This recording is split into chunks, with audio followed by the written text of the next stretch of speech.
कि सबसे बड़े पैगंबर को हमारे दरमियान भेज दिया, इससे बड़ी नेमत कोई चीज नहीं है। जब इतनी बड़ी नेमत रब ने हमें दिया है तो हम अपने आका का चर्चा क्यों न करें? जहां भी हो, जिस जगह हो, हम अपने आका का चर्चा करें, क्योंकि ये बहुत बड़ी नेमत है। तो हम आका के गुलाम ना है, आका के गुलाम है। हमारा मिजाज क्या होना चाहिए? हम चलें तो हमारी ज़बान पे हो नबी नबी, हम बैठे तो हमारी ज़बान पे हो नबी नबी, हम सोए तो हमारी ज़बान पे हो नबी नबी, खाना खाए तो ज़बान पे हो नबी नबी, हम किसी से गुफ्तगू करें तो ज़बान पे हो नबी नबी, बिस्तर पे सोने जाए तो ज़बान पे हो नबी नबी। क्योंकि इस दुनिया में दुनियादार की तारीफ करने वाले बहुत सारे लोग मिलेंगे, लेकिन अच्छा और नेक इंसान वही है जो उठते बैठते अपने आका की तारीफ करे, उठते बैठते अपने आका की तारीफ करे। उसी इंसान को कहा जाएगा कि ये गुलाम रसूल है, और वो गुलाम रसूल यहाँ भी कामयाब है और मैदान महशर में भी कामयाब है। आइए जरा देखें, क्योंकि इस दुनिया में चर्चा करने वाले बहुत सारे लोग आए, अपने अपने अंदाज में, अपने अपने मिजाज के मुताबिक, जिसने दिल भाया उसका चर्चा किया,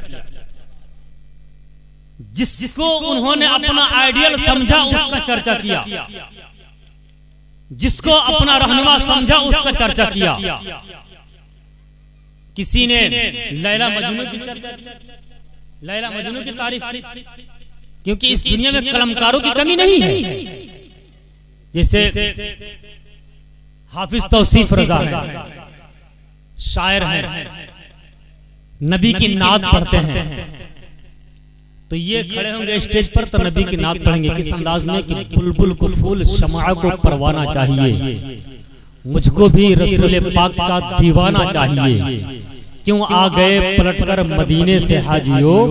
तुमको भी उसी दयार में मर जाना चाहिए। लोग अपने अपने अंदाज में सबकी तारीफ करते हैं। कोई ताजमहल की तारीफ करता है तो कोई लाल किले की तारीफ करता है, कोई कुतुब मीनार की तारीफ करता है तो कोई दिल्ली की तारीफ करता है, कोई मुंबई के स्टेशन की तारीफ करता है तो कोई क्रिकेटर की तारीफ करता है, कोई किसी और की तारीफ करता है। कोई कलमकार इस दुनिया में अगर कलम को उठाया है तो किसी के बारे में लिखा, किसी ने गांधी के बारे में लिखा, किसी कलमकार ने कलम उठाया तो पटेल के बारे में लिखा, किसी कलमकार ने कलम उठाया तो हीर के बारे में लिखा, किसी कलमकार ने कलम उठाया तो रांझा के बारे में लिखा, किसी कलमकार ने कलम उठाया तो लैला के बारे में लिखा, किसी कलमकार ने कलम उठाया तो मजनू के बारे में लिखा, किसी कलमकार ने कलम उठाया तो अकबर के बारे में लिखा, किसी कलमकार ने कलम उठाया तो दुनियादार के बारे में लिखा। लेकिन कुर्बान जाओ आशिक रसूल पर कि बरेली के जमीन पे बैठ करके जब कलम उठाया है तो न तो राजा की तारीफ कर रहा है, न तो महाराजा की तारीफ कर रहा है, न किसी और की तारीफ कर रहा है, न तो पटेल की तारीफ कर रहा है, न तो गांधी की तारीफ कर रहा है,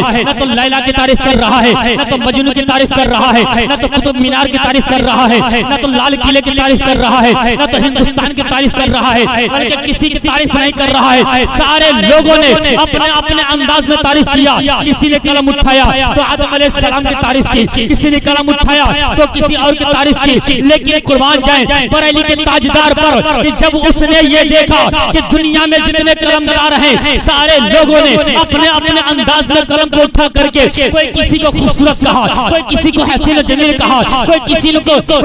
ने किसी का इतनी तारीफ की उस हद से आगे बढ़ा दिया। लेकिन किसी ने पूछा कि आप बता दीजिए कि इस दुनिया में सबसे अच्छा, सबसे बेहतर, सबसे सुंदर, सबसे अव्वल, सबसे आखिर, सबसे अफजल है कौन? तो आला हजरत ने जब कलम उठाया है तो लिखना शुरू किया है, किसी और के बारे में नहीं बल्कि अल्लाह के पैगंबर के बारे में जब लिखना शुरू किया है तो लिख डाला है कि सबसे आला वो औला हमारा नबी, सबसे बाला वो आला हमारा नबी, अपने मौला का प्यारा हमारा नबी, दोनों आलम का दूल्हा हमारा नबी, सब चमक वाले, अरे सब चमक वाले, उजलों में चमका किए, अंधे शीशों में चमका हमारा नबी, अंधे शीशों में चमका हमारा नबी। कितने तारे खिले सब छुप गए पर न डूबे न डूबा हमारा नबी, जिसके तलबों का धुवन है आबे हयात है वो जाने जाने मसीहा हमारा नबी, जिनके तलबों का धुवन है आबे हयात है वो जाने मसीहा हमारा नबी, जिनकी दो बूंद है कौसर और सलसबील